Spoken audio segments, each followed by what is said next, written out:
Hi guys, আসসালামু আলাইকুম। আশা করি আপনারা সবাই ভালো আছেন। আপনাদের মাঝে ছোট্ট একটা টিপস নিয়ে আসলাম, সেটা হচ্ছে রান্না করা। কীভাবে প্রবাসী ভাইয়েরা নতুন আসার সময় কীভাবে রান্না করবেন সেটা দেখানোর জন্য ভিডিওতে। তো আশা করি এখানে আপনারা দেখতে পাচ্ছেন অলরেডি আমি সব কিছু দিয়ে ফেলেছি। এটা এখানে কি কি দিয়েছি সেটা আমি আপনাদের বলতেছি। এখানে পেঁয়াজ আছে, টমেটো আছে এবং সসপাতা আছে। আর এখানে আছে মশলার ভিতরে তেজপাতা আছে, খাল আছে এবং জিরা আছে। এখানে সব দিয়েছি এবং লবণ দিয়েছি, এটা আপনারা দিয়ে নেবেন। আর এখানে রেখেছি আপনারা 4 আইটেম মশলা: হলুদের গুঁড়া, মরিচের গুঁড়া, মিক্স মশলা এবং সসপাতা গুঁড়াটা। আর এখানে দেখতে পাচ্ছেন উটের গোশ, কীভাবে উটের গোশ রাঁধতে হয় সেটা আপনাদেরকে দেখাইতেছি ভিডিওতে। তো বন্ধুরা, আমি আগে সব কিছু দিয়ে ফেলেছি, এই জন্য সরি, শুরু থেকে আপনাদের দেখাইতে পারি নাই। এই জন্য হয়তো এটা আপনারা দিতে পারবেন কীভাবে সব কিছু, এটা আপনাকে বলে দিছি। পেঁয়াজ, টমেটো এবং ধনে পাতা, ময় মশলা, যাবতীয় জিনিস সব কিছু দিয়ে নেবেন, তাতে আপনাদের সমস্যা হবে না। তো এখন আমরা দিব আপনাদের সামনে হলুদের গুঁড়া। এখানে দেখতে পাচ্ছেন চামচ। তো চামচে আপনারা হলুদ বেশি পরিমাণ দিবেন না, হালকা দিয়ে নেবেন। এখানে আবার চামচ আবার দেখ হয়ে গেছে। এখন দিবেন মরিচের গুঁড়ো, একটু জাল হলে একটু ভালো হয়। এখানে আমি 1 চামচ আর 1 চামচ 2 চামচ দিয়ে দিলাম মরিচের গুঁড়া। আর এখানে মিক্স মশলা আছে, তো মিক্স মশলা আপনারা 1 চামচ দিয়ে নেবেন। আমি 1 চামচ দিয়ে দিয়েছি।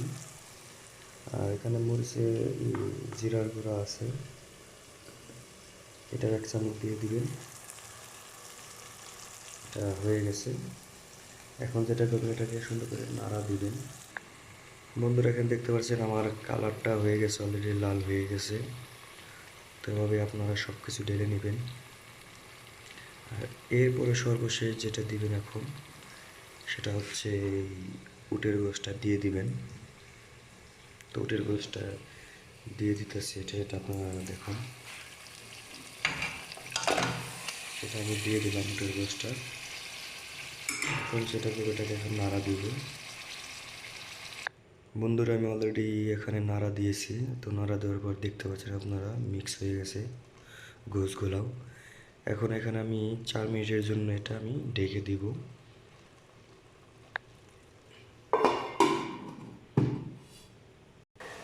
আশা করি বন্ধুরা, আমি 4 মিনিট পরে এটা ঢাকনাটা খুলে ফেলেছি। তো এখন দেখতে পাচ্ছেন আমার গোশটা অলরেডি গলে যাচ্ছে। তো এটা এরকম, আমি এখানে কোনো পানি ডালি নাই, কিছু দেই নাই। তো এটা পানি ছাড়াই হবে। তো পানি ছাড়া যত কষাইবেন তত এটা সুন্দর হবে। পানি দিলে ওটা পাতলা হয়ে যাবে, ওটা ভালো লাগে না, তো খেতেও স্বাদ লাগে না। তো অল্প খাবেন, ভালো খাবেন আপনারা। তো এভাবে পাকাবেন। সর্বশেষ যেটা দিবেন আপনারা সসপাতা। আমি সসপাতা কেটে নিয়েছি, এটা আমি লাস্টে শেষ হবার সময় যেটা হয়ে যাবে তখন এটা আমি দিয়ে দিব। তো মাঝখানে আপনারা মাঝখানে একটা করে নাড়া দিয়ে নেবেন। তবে অলরেডি একটা নাড়া দিয়ে ফেলেছি। একটু দেখতে পাচ্ছেন কালারটা সুন্দর হয়ে গেছে। বন্ধুরা, আশা করি আপনারা দেখতে পাচ্ছেন। তো এখন আমার এটা উটের গোশটা শেষ হয়ে গেছে রান্না। এটাকে আমি 2-3 মিনিট চুলায় রাখবো, তারপর এটা উঠিয়ে নেব। তো এখন এটা আমি ঢেকে দিলাম, বাস এটা শেষ হয়ে গেছে। উটের গোশটা রান্না হয়ে গেছে সব, এটা আমি ঢেকে দিলাম। আশা করি যদি ভিডিওটা আপনাদের ভালো লাগে, লাইক, শেয়ার, কমেন্ট করবেন, যাতে পরে আরও ভিডিও আপনাদের সামনে ছাড়তে পারি। খুদা হাফেজ, ভালো থাকবেন। আসসালামু আলাইকুম।